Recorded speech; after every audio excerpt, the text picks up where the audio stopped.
won in Iowa. Can he create that same miracle here in Florida? Joining me, Senator Rick Santorum. Now, how many of you walked in here supporting Rick Santorum? Raise your hands. Thank you. 1, 2, 3, 4 of you. That's good. How many of you thought Rick Santorum won the debate? Raise your hands. Wow. Congratulations. Wow. I'm to the front row. Why'd you think he won? I think that you showed your authenticity like you always do, and you're consistent in what you've done, and you proved that tonight again.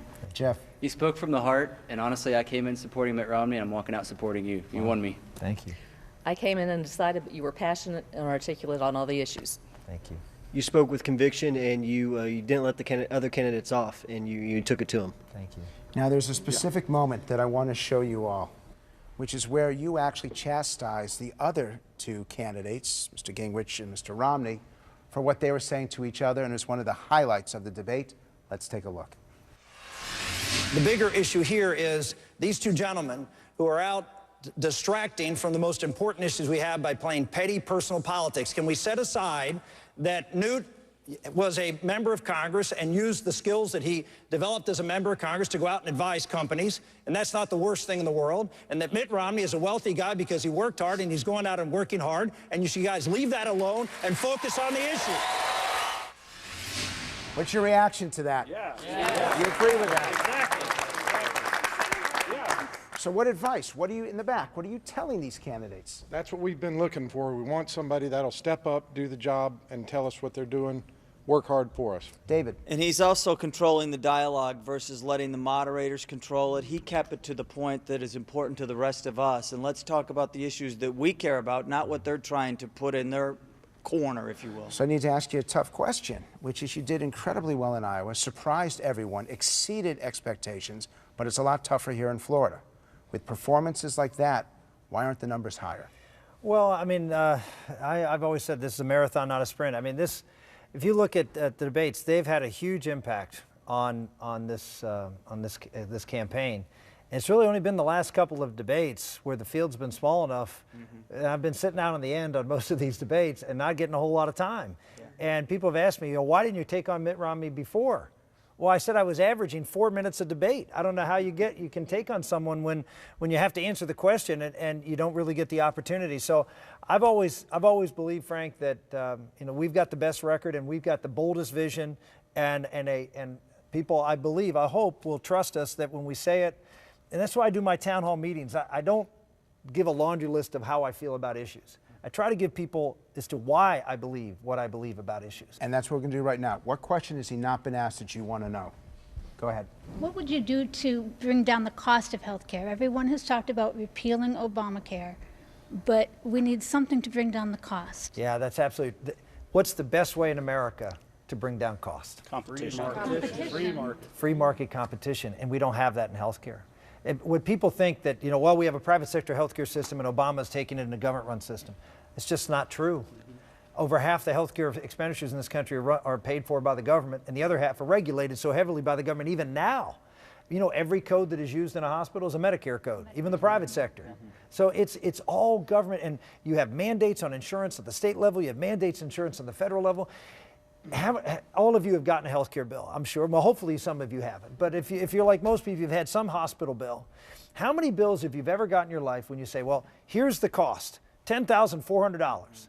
We're going to discount it by $8,300, and we're going to and the insurance will pay $1,800, and you'll pay $10.42. Now, what other place in the world sends you a bill like that?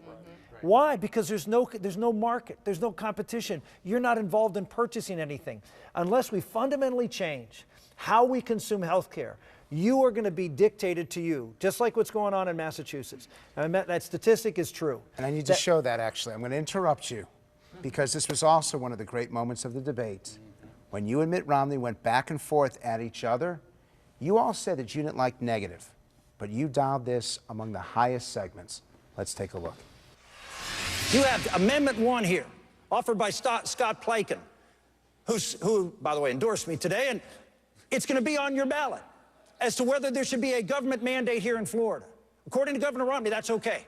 The state does it, that's okay. If the state wants to enforce it, that's okay. Those are not the clear contrasts we need if we're going to defeat Barack Obama. Do you guys agree with that? So you didn't find him negative? No, that's not You negative. found that appropriate? We're talking about the issue. I mean, I'm just. And much more focused and expanded beyond the social issues tonight with real tenacity. And also, Thank you. And also, when Obamacare was passed, it was done in the dark of night. You're trying to expose it. Right. To be honest, before tonight, I felt like you were the guy in the sweater vest, but that that was actually a fire in your belly, and I really felt like you could be president. Oh, thank you. So does he take off So, the sweater so I have to vest? can the sweater vest? I don't like the sweater vest. Okay. Senator, will you stay for one more segment? I'd be happy You got to. more questions for him? Yes. You're going to see more questions of Senator Rick Santorum, and our congressmen are coming up, and you're going to be fascinated with what you hear, what's really happening in Washington when we come back. Thank you.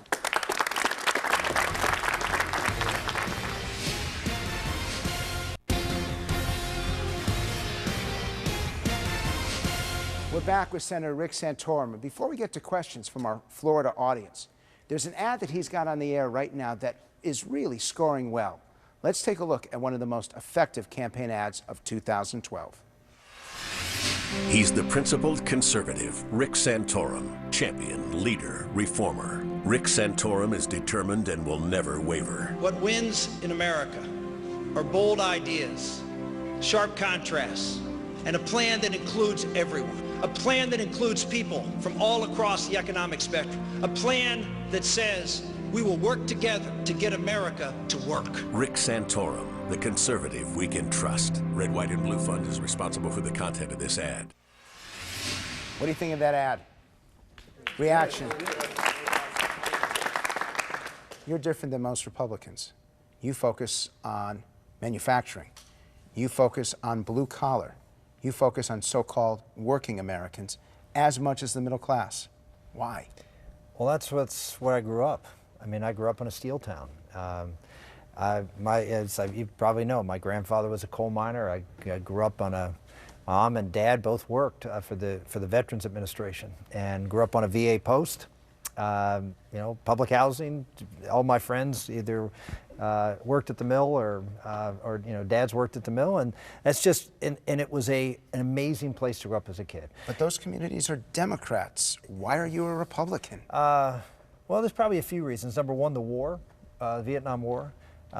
We were seeing all these veterans come back from the war, and we were seeing how our country was treating them, and I knew these guys were good guys, and I hate to say it, I hated the left because of the way they treated these guys who I knew. I'm very honest about it. I wasn't particularly a conservative when I went to college, but I was probably a Republican more because of what the Democrats did to the veterans than anything else. And that's sort of, I'll be honest with you, Newt Gingrich had an impact on me later in life. I mean, Newt was a brilliant speaker and a great professor, explained things really interestingly. That was back in the late 80s.